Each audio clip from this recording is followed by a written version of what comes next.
Hello everyone, we were talking about biomolecule enzyme and now we will be discussing activation energy.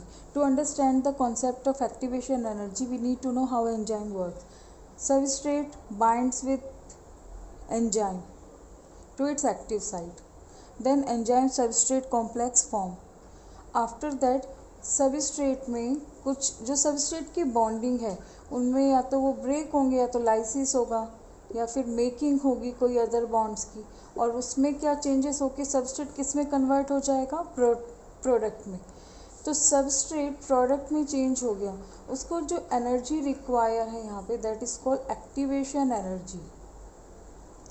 अब यहाँ पे enzyme ने क्या किया है कि सबस्ट्रेट तो एंजाइम की एब्सेंस में भी प्रोडक्ट में कन्वर्ट होना था, बट सबस्ट्रेट ने क्या जो एंजाइम ने क्या किया कि सबस्ट्रेट को प्रोडक्ट में कन्वर्ट करने के लिए उस एक्टिवेशन एनर्जी को लो कर दिया।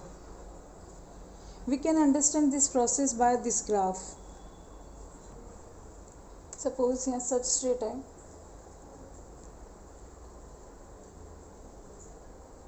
it has to convert into product.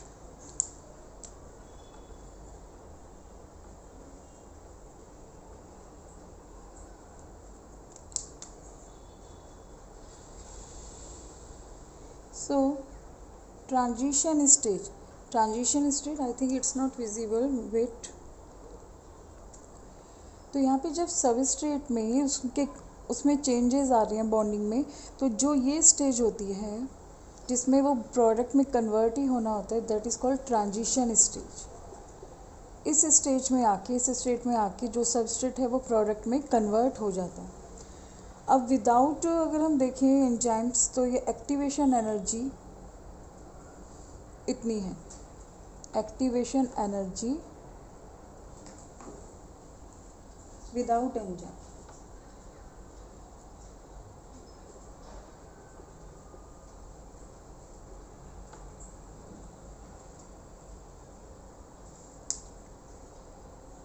Now we will see in presence of enzyme। ये सबस्ट्रेट है,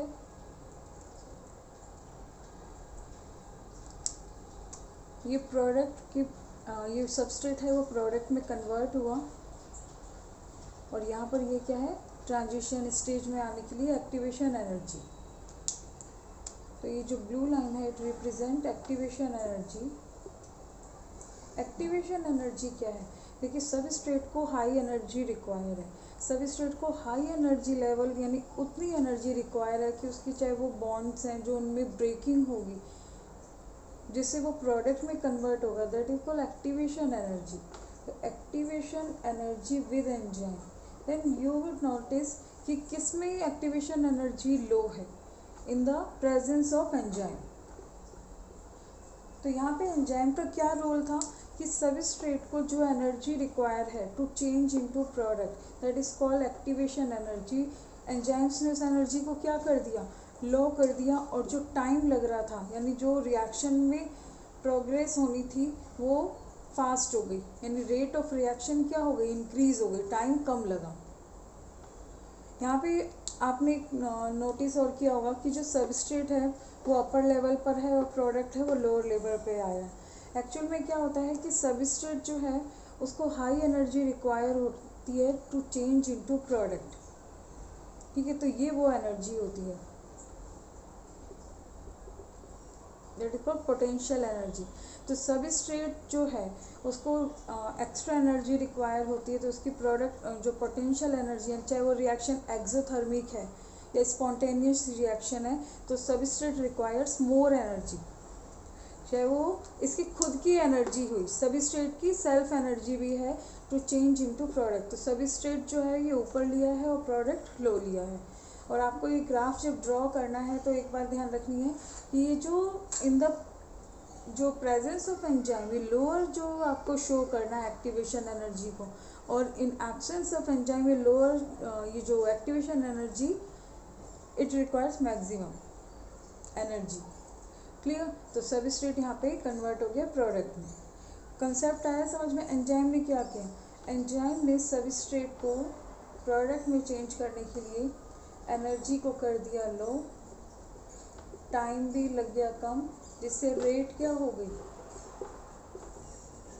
इंक्रीज हो। तो ये था एंजाइम और बायोकैटलिस्ट का रोल। Thank you.